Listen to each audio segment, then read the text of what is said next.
Parama Karuna. Parama Karuna. The greatest mercy. Pahun Duijana. Nitai Gaura Chandra. That Lord Nityananda and Lord Chaitanya are giving this highest mercy. Sabhavatara Sara Shiromani Kevalananda Kanda. That this path reaches to the highest level of bliss. And because it's being given by these two lords. They are the essence of all incarnations.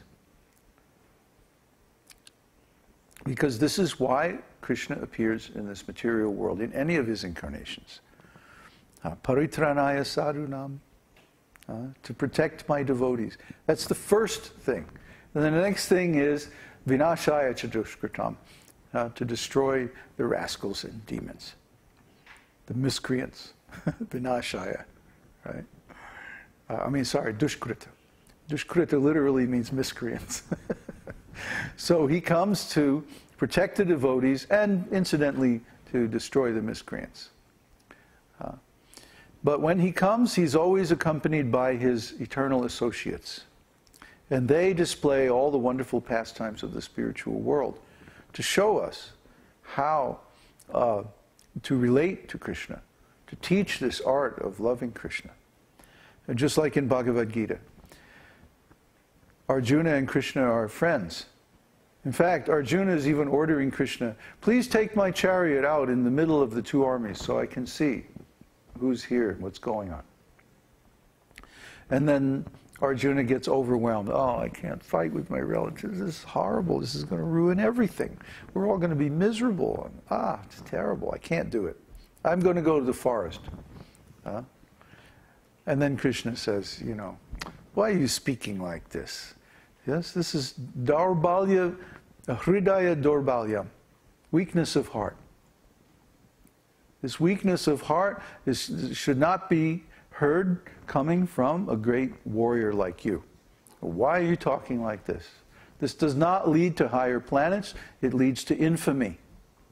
The real duty is that you have to fight. Now, what is your problem, Arjuna? And he says, well, I can't kill my relatives and my guru and all this other, but I can't not fight either, because that wouldn't be good either. I can't figure out what to do. Krishna, please solve my problem. So at this point, the relationship changes. And it's like, now Arjuna is like, crying on Krishna's shoulder. What can I do? How can I solve my problem? But what does Krishna do? He immediately puts Arjuna in his place. While speaking learned words, you are lamenting for what is not worthy of grief. The wise lament neither for the living nor the dead.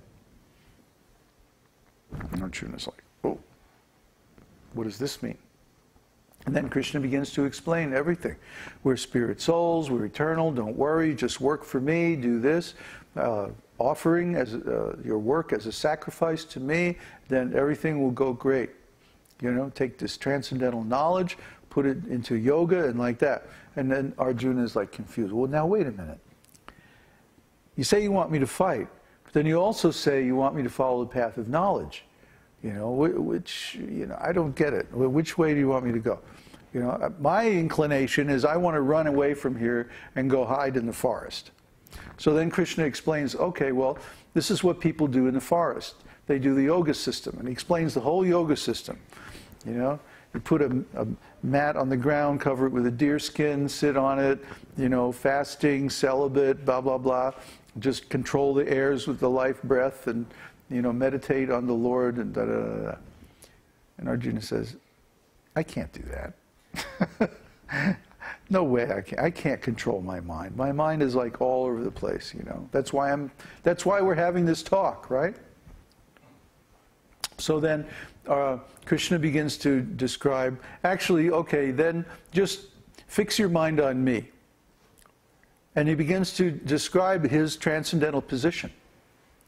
I'm the taste of water, the sound in ether, the intelligence in man, the sound of the syllable Om, and so on and so on and so on.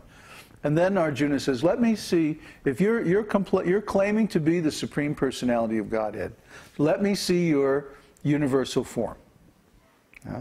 So then Krishna manifests this gigantic universal form, thousands of heads and eyes and mouths and fire coming out of, all the soldiers and all the demigods rushing into the fire blazing from his mouth at the destruction of the cosmic creation.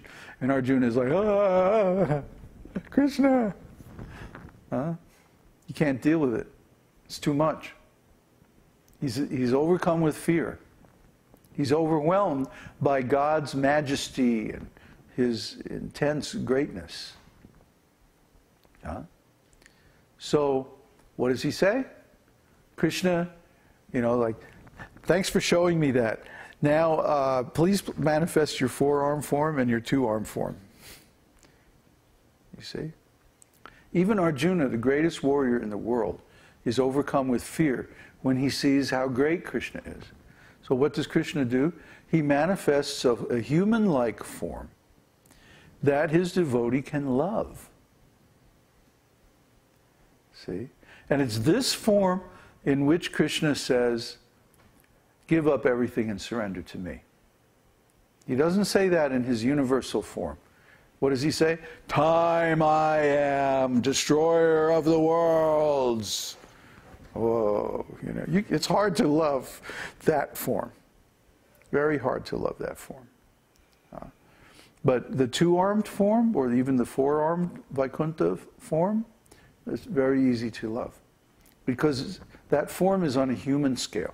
So this is how Krishna relates to his devotees. He manifests a form, especially for each and every one of his devotees, that is just the perfect form for that particular devotee to love with all their heart. See? In this material world, especially in the first part of life, we're searching everywhere. Let me find somebody to love. Let me find somebody. Let's see. No, not that one. No, maybe this one. No, that's not going to work. Let's try this one. Oh, no.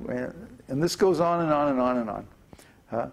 And maybe if you're lucky, you have a relationship that sticks together for a few months or years. But it eventually has to end. And it's not perfect. It's never perfect. Or even if it's really good.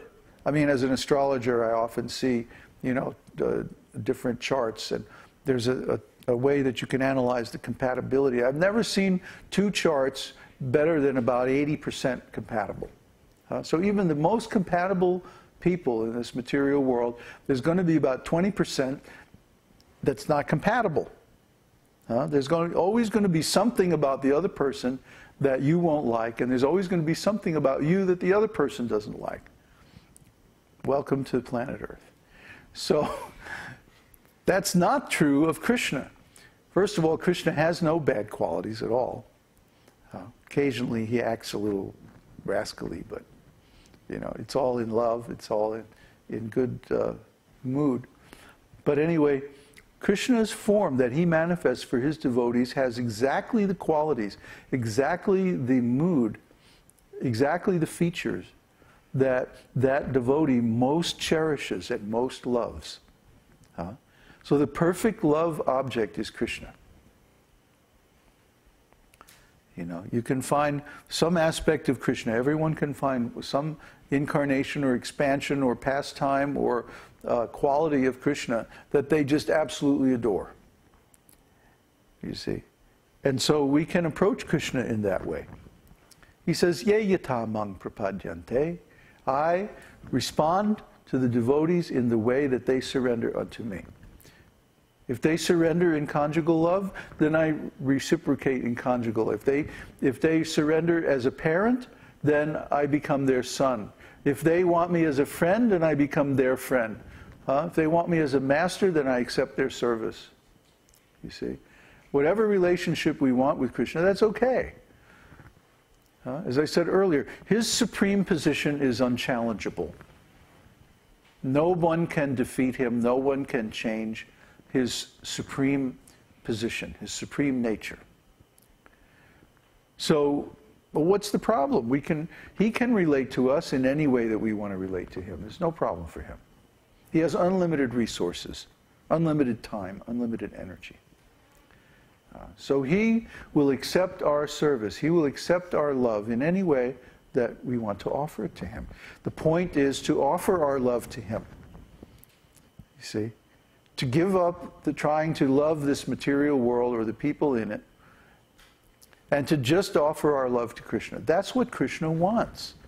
And he asks again and again and again for this in the scriptures.